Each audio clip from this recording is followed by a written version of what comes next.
No Saber Direito desta semana, o professor Roberto Victalino traz um curso sobre direito do trabalho. Durante as 5 aulas, ele vai abordar os princípios da legislação, o vínculo empregatício, o poder diretivo do empregador e vai falar ainda sobre a relação profissional de trabalhadores que não são empregados. Já está no ar a aula 4.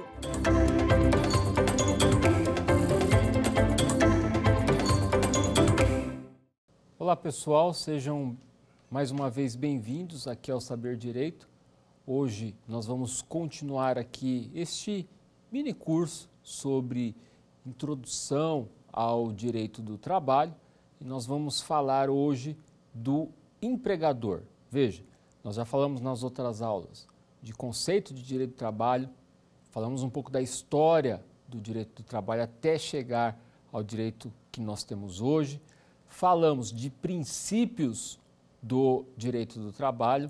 Nesta aula de hoje, vamos ver conceito de empregador, alguns requisitos, algumas características.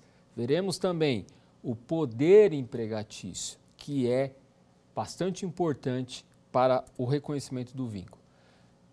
Na aula passada, nós estudamos o artigo 2º da CLT. Hoje nós vamos ao contrário, nós estudamos o artigo 3º. Hoje nós vamos estudar o artigo 2º da CLT. Então, se você está aí com a sua CLT ou está aí com o seu celular ou computador, acesse aí o artigo 2º para que a gente possa entender junto esta situação do empregador. O artigo 2º vai dizer o seguinte, que considera-se empregador a empresa individual ou coletiva, que assumindo os riscos da atividade econômica, admite, assalaria e dirige a prestação pessoal de serviços. Bom, diz também, no parágrafo 1º, que equiparam-se a empregador para os efeitos da relação de emprego, ou seja, para fins da CLT, são equiparados os profissionais liberais, instituições beneficentes ou filantrópicas sem fins lucrativos. Todas estas instituições também se equiparam a empregador para fins do direito do trabalho. Então, o primeiro requisito é ser empresa. Ser empresa. E o que é esta questão de ser empresa? Então, vamos conceituar aqui de uma forma simples, mas eficaz, o que vem a ser empregador. Então, num conceito bastante simples, empregador é toda entidade que utiliza-se de trabalhadores subordinados a ela. Esse é um conceito bastante simples para que a gente entenda o que é empregador.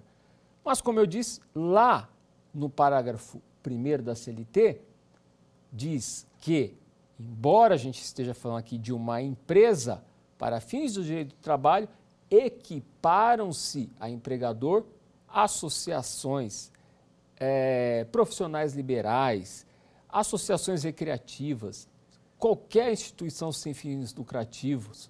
E por que a CLT faz esta comparação? Porque para fins do direito do trabalho, na verdade, estas são empregadoras também. Na verdade, não é que equiparam-se ao empregador. Na verdade, elas também são empregadoras. Por quê? Porque admite, paga salário, manda e desmanda. Então, ela tem a chefia da organização empresarial e, por isso, ela vai ser considerada empresa para fins do direito do trabalho.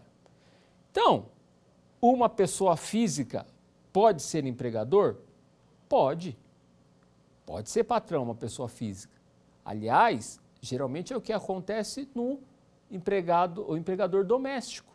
O que ele faz? Ou ela contrata uma empregada doméstica, vai assinar a carteira e vai estar lá empregador, a pessoa física. Que mais? Igrejas. Igrejas também, para fins do direito do trabalho, podem ser empregadoras. aquela secretária que trabalha ali na secretaria da igreja, na secretaria da paróquia, a funcionária da limpeza ali, a faxineira, ela também vai ter que ter sua carteira registrada. Então, as igrejas também. Que mais pode ser? Os profissionais liberais. Eu, por exemplo, advogado, ou você que é engenheiro, médico, seja lá qual for a sua profissão, se você tiver funcionário, se você tiver um trabalhador trabalhando para você naquelas condições que a gente já viu na aula passada e que a gente está vendo agora, você também é considerado empregador para fins do direito do trabalho. Não interessa se você é pessoa física, não interessa se você tem CNPJ, não interessa. Por quê?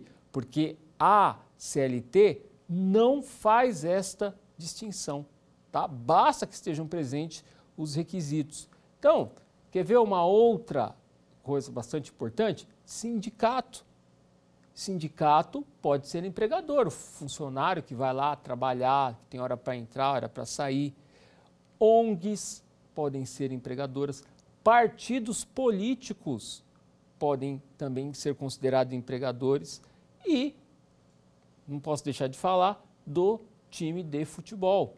Os times de futebol também são empregadores, tanto que contratam jogador, o jogador, ele tem a lei dele, do atleta profissional.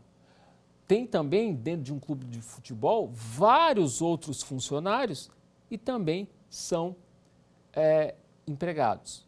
O que é importante também, um outro requisito deste artigo 2º, que assume o risco da atividade econômica. Então, o empregador, o patrão, ele assume os riscos da atividade econômica. O que isso quer dizer? Quer dizer o seguinte, que quando houver prejuízo, o prejuízo é dele. E quando houver lucro, o lucro também é dele. Então, o empregador não pode querer dividir prejuízo com o empregado. Por quê? Porque quando há lucro, o empregado também não pode exigir que ele distribua o seu lucro. Aí você pode me dizer, mas tem a parcela de lucros e resultados.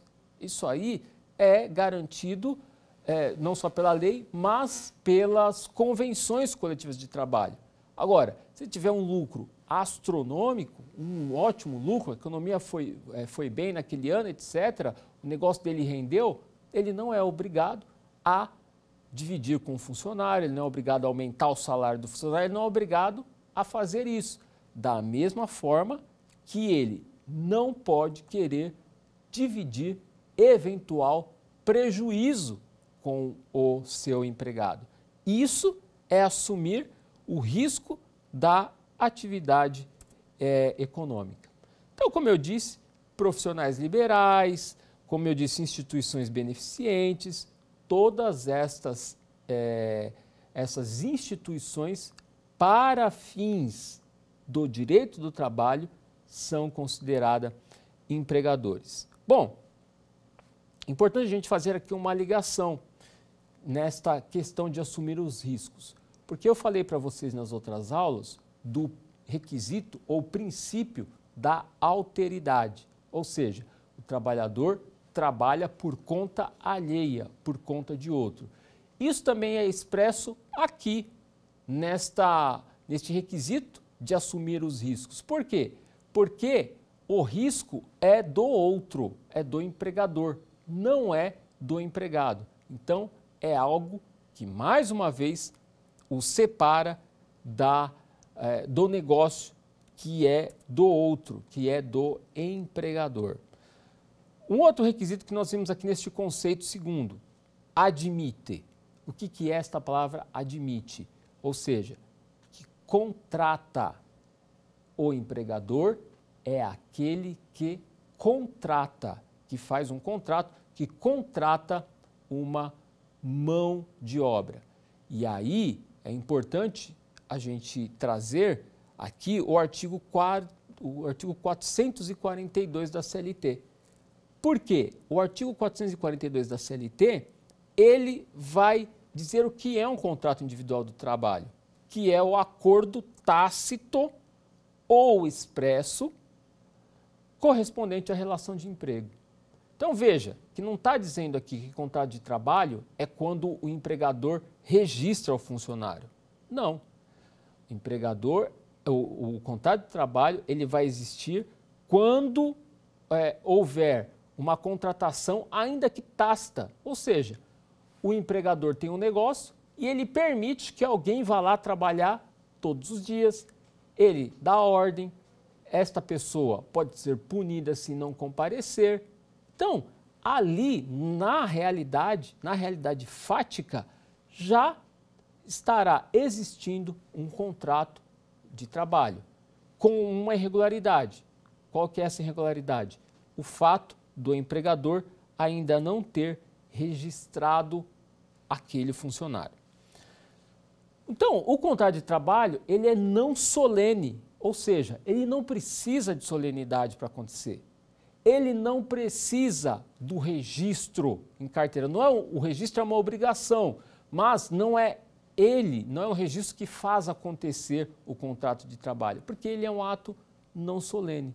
Basta o trabalhador exercer a profissão, exercer a sua atividade na forma do artigo 3º e o empregador se comportar na forma do artigo 2º, que terá havido ali um contrato de trabalho. Não precisa ter nada escrito, não precisa ter nada falado, nada combinado. O empregador começou aí, tem hora para entrar, tem hora para sair, recebe salário, tem que ir sempre, tem que obedecer ordem.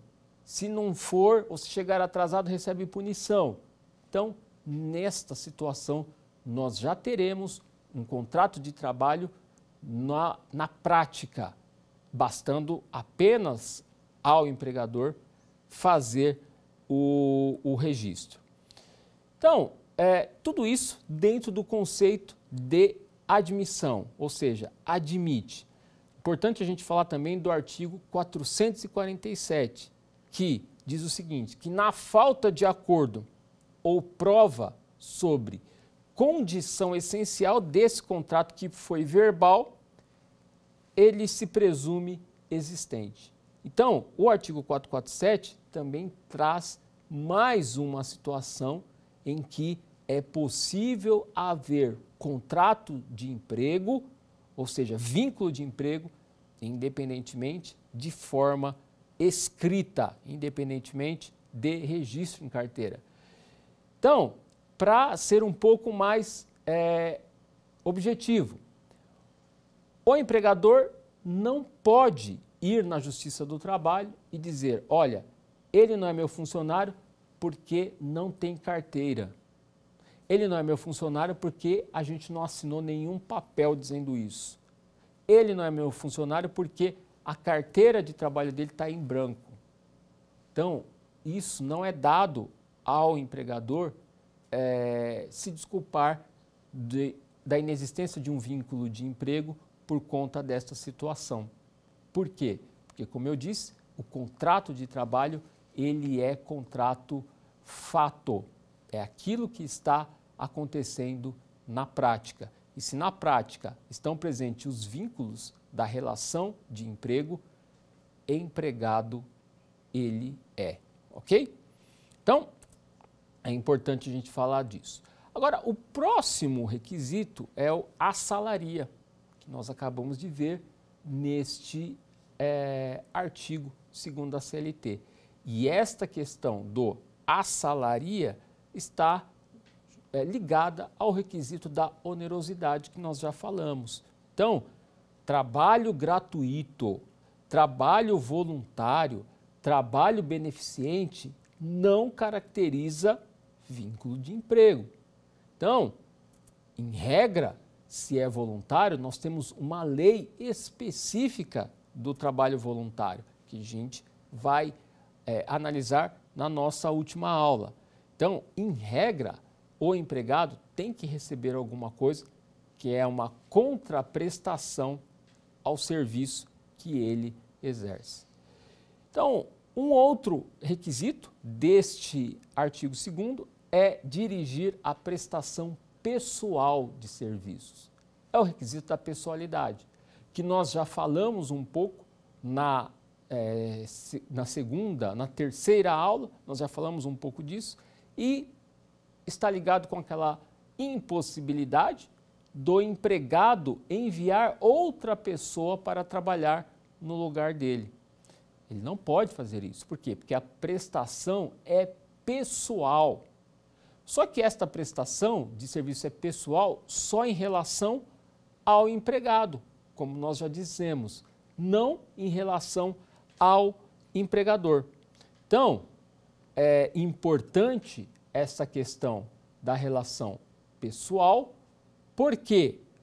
Porque o trabalhador ele pode ser autônomo, ele pode ser não eventual, ele pode ser um trabalhador cooperado, e aí, nestas situações, é possível nós vermos existir outra figura, uma figura de substituição, ou seja, a não pessoalidade. Mas, havendo pessoalidade, exigência de prestação pessoal, provavelmente nós também teremos aí o vínculo de emprego. E uma última questão, último requisito que é fundamental, que é importantíssimo, que é dirigir a prestação pessoal de serviço, mas na vertente do poder diretivo, do poder do empregador.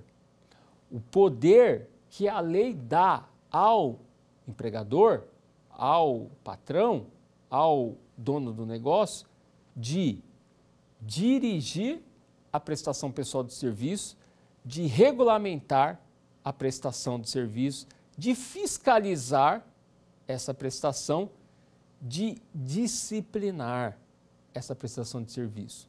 Então, o empregador, em regra, ele já vai ter bastante poder, que a gente resume todos esses poderes no poder diretivo, ou seja, a capacidade do empregador de dirigir a prestação subordinada do serviço. Então, já falamos que esta subordinação, ela tem que ser objetiva, ela não pode ser subjetiva, ou seja, ela tem que ser uma subordinação em relação ao trabalho, não em relação à pessoa do empregado. Então, dentro deste poder, nós encontramos o quê? O poder regulamentar. E o que é o poder regulamentar? É o poder que o empregador tem de regulamentar a prestação subordinada dos serviços. Ou seja, o empregador, ele tem a possibilidade, ou seja, o poder de fazer lei dentro do sistema empresarial, dentro do negócio dele. Então, esse empregador, ele vai poder dizer a hora que o empregado chega, a hora que ele tem que sair, a hora que ele tem que almoçar, a roupa que ele tem que vestir. Ele pode dizer como o empregado tem que se comportar. Ele vai poder definir onde o empregado pode entrar, onde o empregado não pode entrar. Tudo isso o empregador pode regulamentar.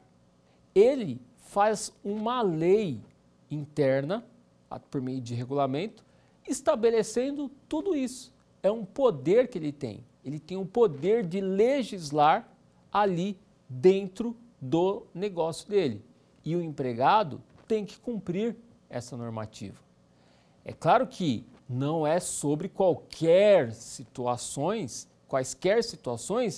que o empregador vai poder legislar ali dentro do ambiente de trabalho. Existem, como a gente falou na primeira aula, direitos mínimos garantidos que o empregador não pode mudar. Uma situação bastante importante são as normas de segurança e higiene do trabalho. O empregador não pode simplesmente alterar essas regras no contrato de trabalho, ele não pode fazer isso. Mas ele pode tudo, a não ser isso. O empregador, ele pode tudo dentro da empresa. Ele pode legislar sobre tudo. A única coisa que ele não pode legislar é aquilo que a lei proíbe, ou aquilo em que há o mínimo. A lei garantiu o mínimo. Então, respeitado aquele mínimo, ele pode fazer tudo aquilo que ele quiser. Vamos dar como exemplo aqui, eu já falei, o uso do uniforme. Então, houve até uma questão que foi definida agora na reforma trabalhista, que é a questão essa do uso do uniforme. Então, o empregador, ele pode dizer como o empregado tem que se vestir dentro do ambiente empresarial. O empregado não pode dizer, eu não uso esse uniforme, eu não quero usar esse uniforme, eu não gosto dessa cor, eu não gosto disso, eu não gosto daquilo. O empregado, ele não tem esse direito. Ele tem que usar aquilo que o empregador determina. É claro que se este uniforme ferir a dignidade do trabalhador, se este uniforme ferir um direito personalíssimo do trabalhador, aí é outra história. Aí ele até pode se recusar ou exigir a substituição. Mas fora disso, ele não pode. E a reforma trabalhista, ela até trouxe a regulamentação de algo que não havia sido ainda regulamentado, que é a questão de publicidade em uniforme. Antes da reforma trabalhista, as empresas, os trabalhadores começaram a entrar com ações e a justiça começou a julgar favorável ao trabalhador questões de indenização pela propaganda constante em uniforme. Ocorre que a reforma trabalhista alterou isso.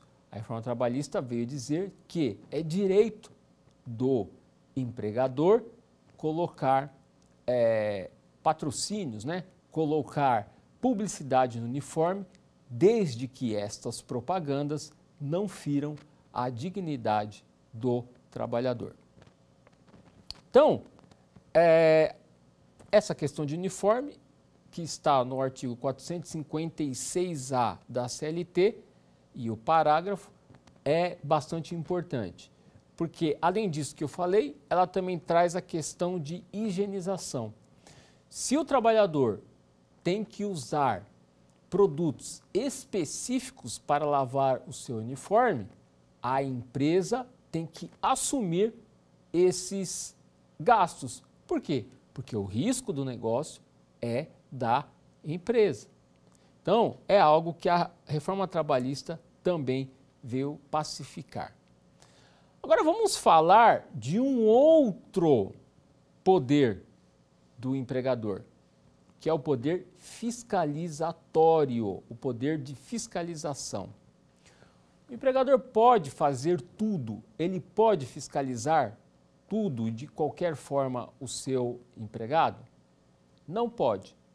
E por que isso? Porque há uma barreira na privacidade e na intimidade do empregado. Então, o que a gente vai ver agora aqui? A questão de revista íntima, de revista pessoal, de revista discriminatória, a fiscalização de e-mail, de WhatsApp, de celular, a possibilidade de câmeras no ambiente de trabalho, se pode ou se não pode. Então, são questões do cotidiano que são fundamentais para a gente entender até onde o empregador pode ir nesta questão de privacidade e intimidade frente ao seu poder de fiscalização. Então é isso que a gente vai ver aqui. Em regra, a diferença entre revista íntima e revista pessoal, ela praticamente não existe. Seria a mesma coisa. Mas muitos doutrinadores e muitos juízes, na hora de julgar esses casos, eles fazem uma pequena diferença entre a revista íntima e a revista pessoal. Qual que seria a diferença? Na revista íntima, estaria implicado nudez ou apalpamento, ou seja, bater de leve no corpo da pessoa que está sendo revistada para ver ou analisar se ela tem algum produto ali de furto do empregador.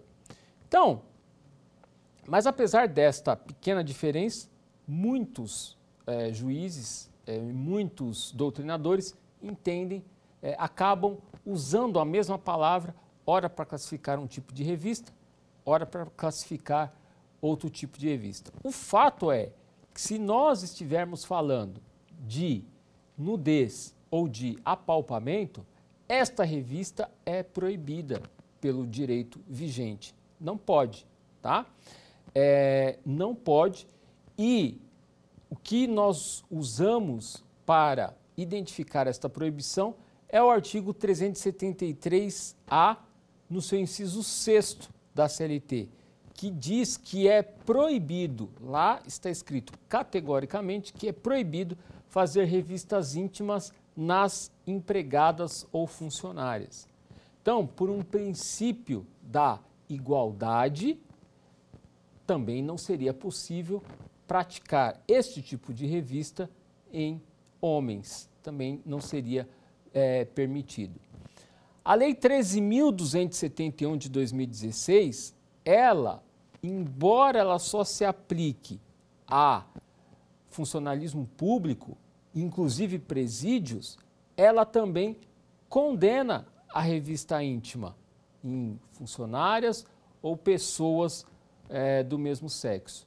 Então, por ser uma lei aplicada a entidades da administração pública, empresas privadas, órgãos públicos, ou seja, toda e qualquer instituição, seja pública ou privada, estaria, com base nessa lei, a Lei 13.271 de 2016, proibida de fazer revista íntima em mulheres, em funcionárias e em clientes do sexo feminino. Então, inclusive com a aplicação de multas pesadíssimas. Então, com base no princípio da igualdade, isso também deve ser aplicado ao homem, à pessoa de sexo masculino.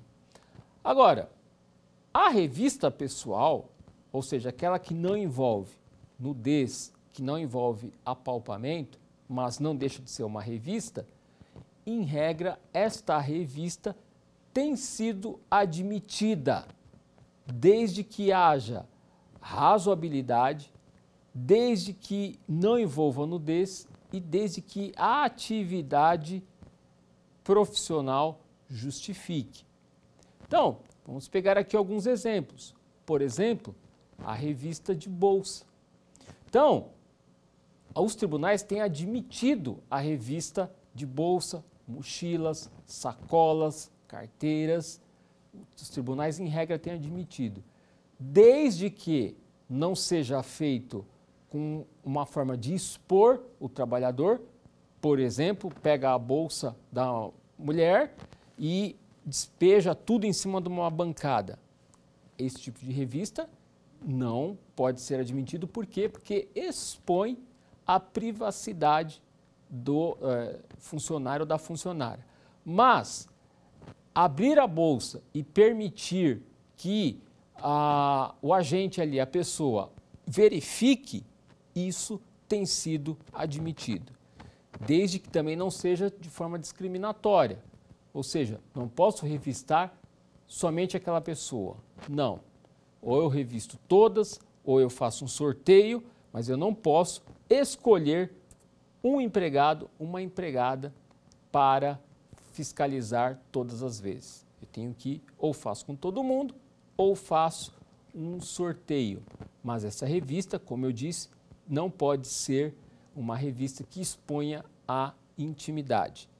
Qual que é a regra? A regra é o trabalhador, o empregador, colocar equipamento, por exemplo, scanner. Esta é o que se pretende como mais ideal no caso de revista. Outra situação é a fiscalização de e-mail ou equipamento, ou celular, ou conversa de WhatsApp. Então, o que os tribunais têm entendido?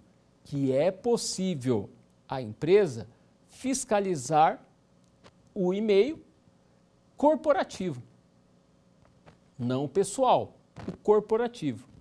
Então, o que a empresa precisa fazer? E aí vai uma dica para os empresários. É preciso que você tenha um código de conduta, ou um regulamento empresarial, para dizer que aqueles equipamentos estão sendo monitorados, estão sendo fiscalizados, para que o empregado não seja pego de surpresa.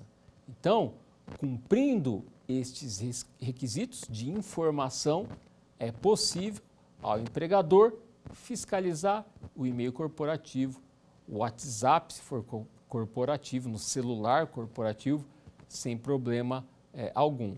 Mas pessoal, não. O e-mail pessoal, isso não pode. E por que há jurisprudência? Porque os tribunais têm entendido que é possível a fiscalização corporativa. Por quê? Porque está ali em voga o direito de propriedade. O equipamento é do empregador. O e-mail é corporativo, ele é do empregador. O celular é corporativo, ele é do empregador. Direito de propriedade. O empregador avisou o empregado que aquilo pode ser monitorado.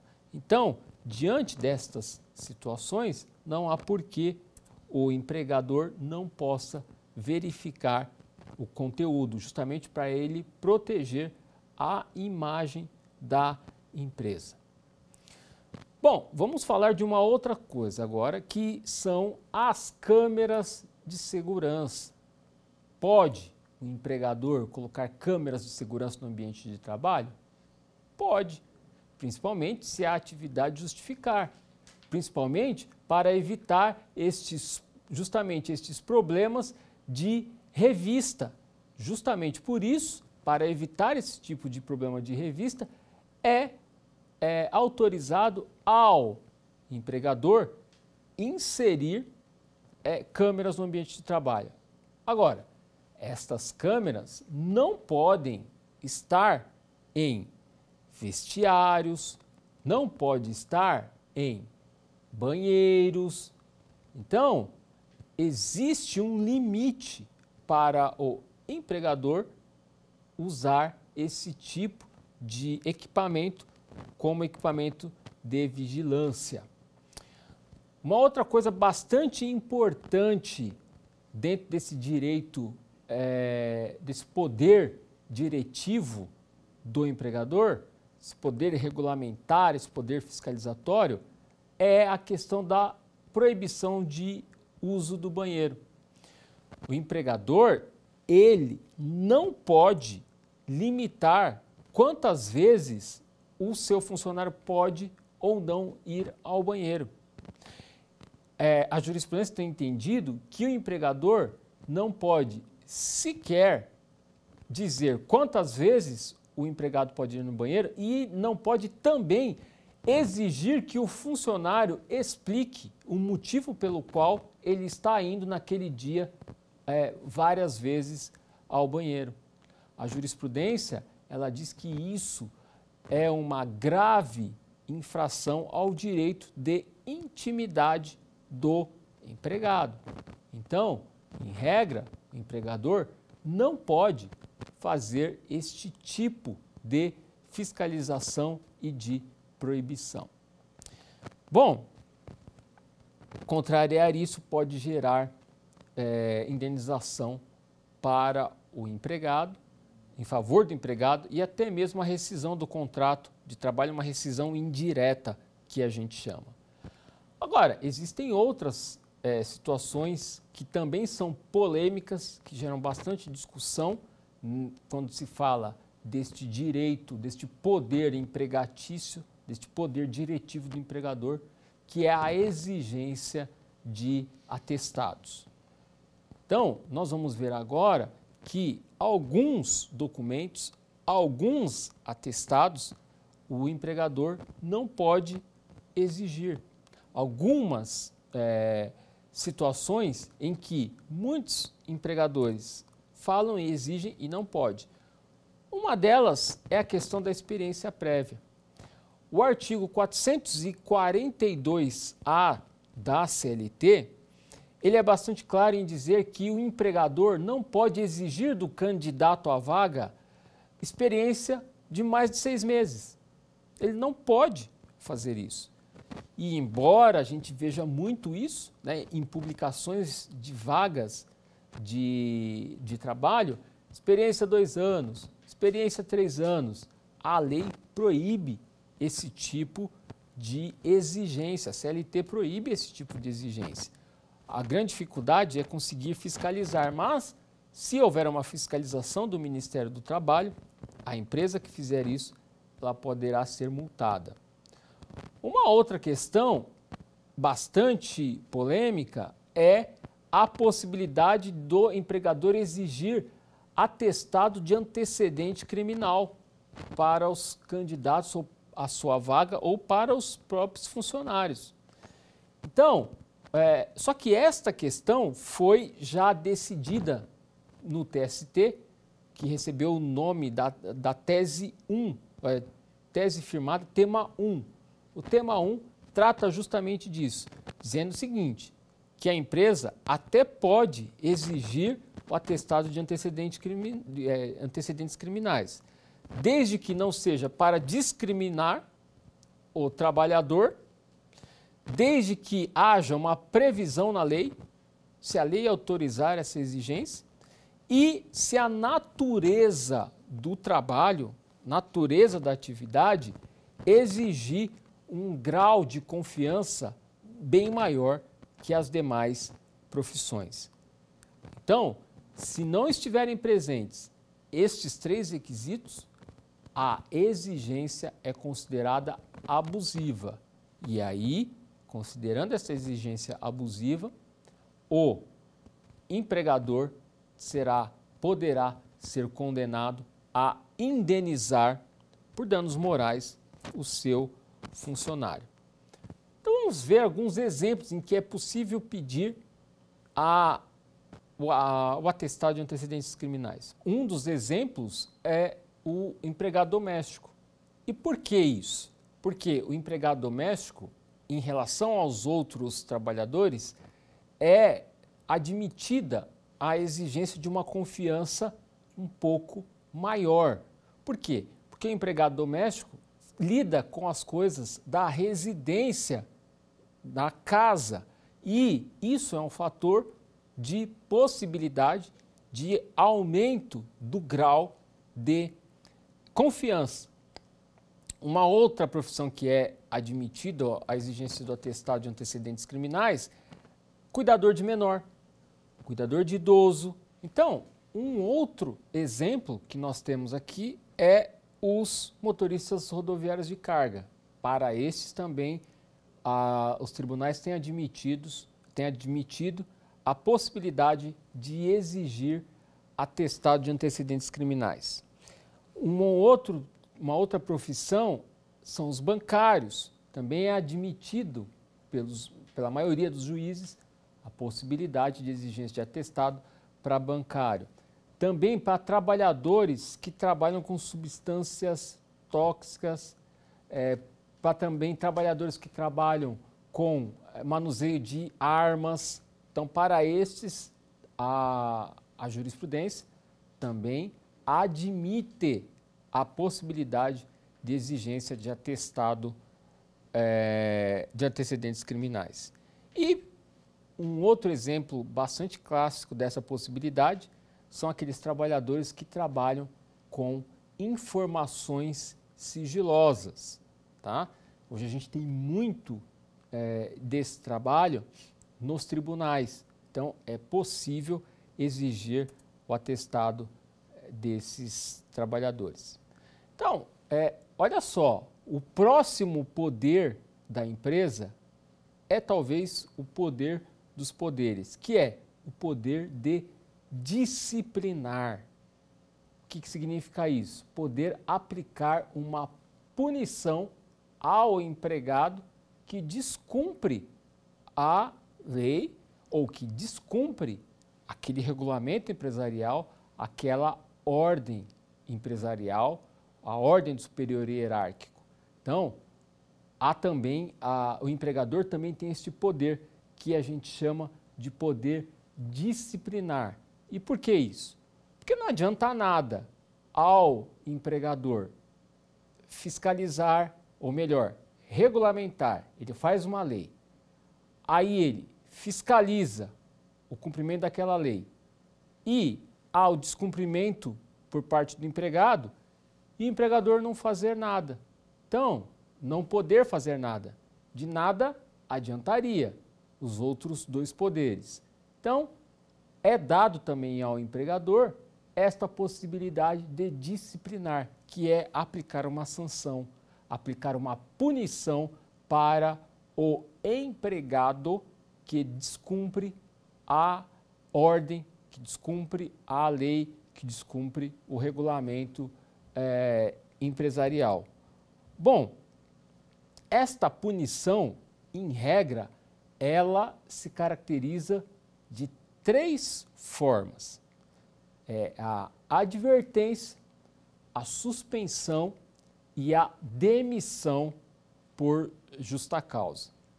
Então, o empregado que descumpre as normas da empresa ou descumpre a lei, cabe ao empregador o direito de puni-lo, ou com advertência, ou com suspensão, ou com a demissão por justa causa. Nós não vamos entrar muito nesta aula, que fique para uma outra oportunidade, as causas em que, as situações em que o empregado poderá ser punido. Então, hoje nós só vamos ver como funciona esses tipos de punições. Existe um quarto tipo que é aplicável para alguns trabalhadores, que é a multa. O trabalhador normal, se ele descumprir uma regra, o empregador não pode aplicar uma pena de multa para ele.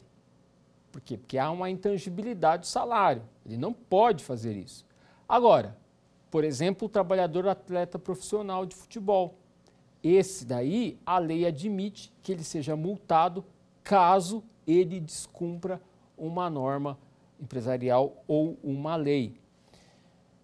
Uma outra punição que é proibida, que não pode ser aceita, redução de salário. Se o empregado cometer uma falta, o empregador não pode dar como punição a redução do salário dele. Isso é proibido. Também é proibido transferir o empregado como forma de punição. Também é uma punição que é proibida. Também é proibido suspender o empregado por mais de 30 dias. Isso está no artigo 474 da CLT. E, por fim, também são proibidas punições vexatórias ou punições vingativas. Esses 2 tipos de punição são extremamente proibidos e nós vamos ver algumas delas, como é que acontece. Por exemplo, punição, a gente está falando de punição vingativa, então é uma punição com o intuito não de corrigir, mas de se vingar. Então, por exemplo, encostar o trabalhador como uma forma de punição.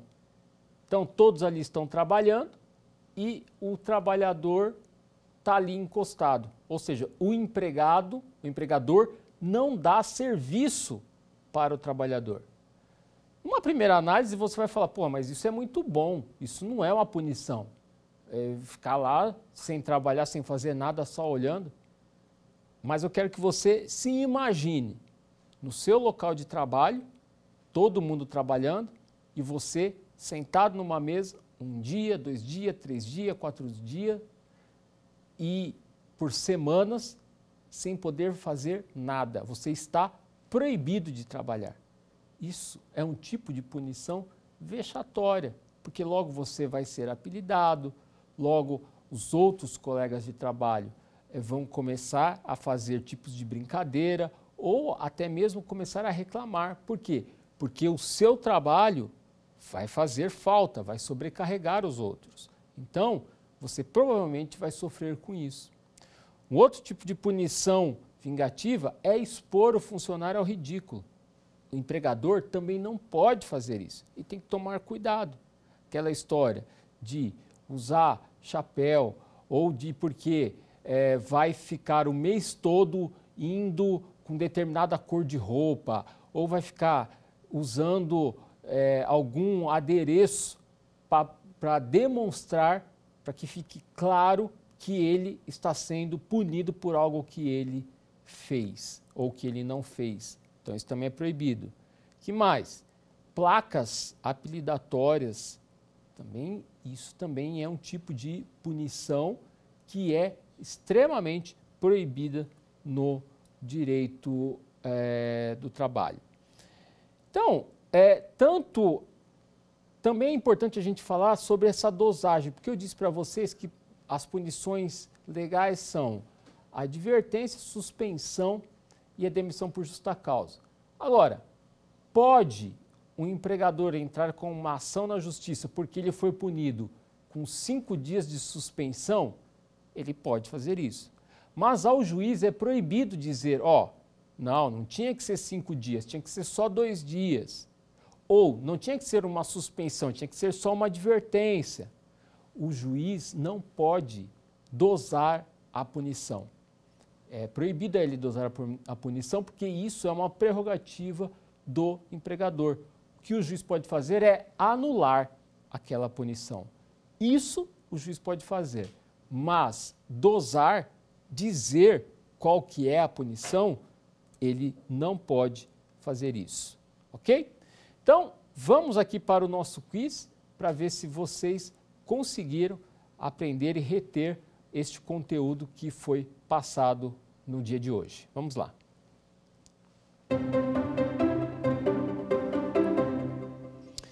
Então, primeira pergunta. O regulamento da empresa pode dispor sobre a exigência do uso de uniforme não convencional em caráter punitivo?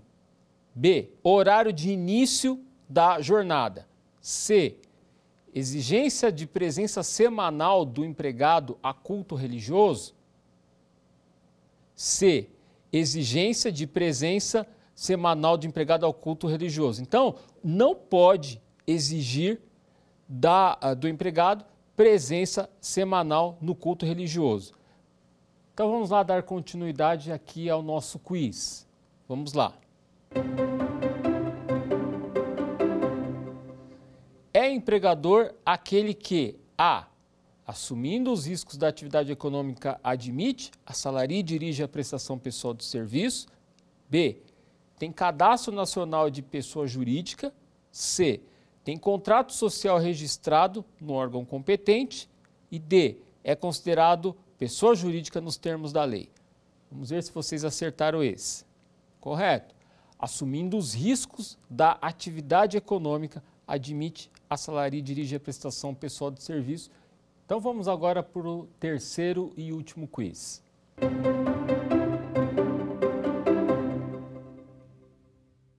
Com relação ao conceito de empregado e empregador, é correto que a. As instituições sem fins lucrativos não podem ser empregadoras. B. A ausência de objetivo de lucro descaracteriza a relação de emprego. C. São requisitos da relação de emprego pessoa física, nível de escolaridade, pessoalidade e subordinação. E D. Equiparam-se ao empregador para fins da relação de emprego as instituições sem fins lucrativos que admitirem trabalhadores como empregados. Então vamos ver se vocês acertaram. Exatamente. D. Equiparam-se ao empregador para fins da relação de emprego as instituições sem fins lucrativos que admitirem trabalhadores como empregados. Então, esse foi o nosso quiz. Eu agradeço a presença de todos em mais esta aula e espero vocês na próxima. Lembrando que, se vocês quiserem ter acesso ao material que eu utilizei nesta aula, é só me mandar um direct no Instagram, Roberto Victalino, que eu enviarei para vocês com muito prazer. Até a próxima. Quer dar alguma sugestão de tema para os cursos do Saber Direito? Então mande um e-mail para a gente, saberdireito@stf.jus.br. Você também pode estudar pela internet. Acesse o nosso site radioetvjustiça.jus.br ou pode rever as aulas no canal do YouTube, @Rádio e TV Justiça.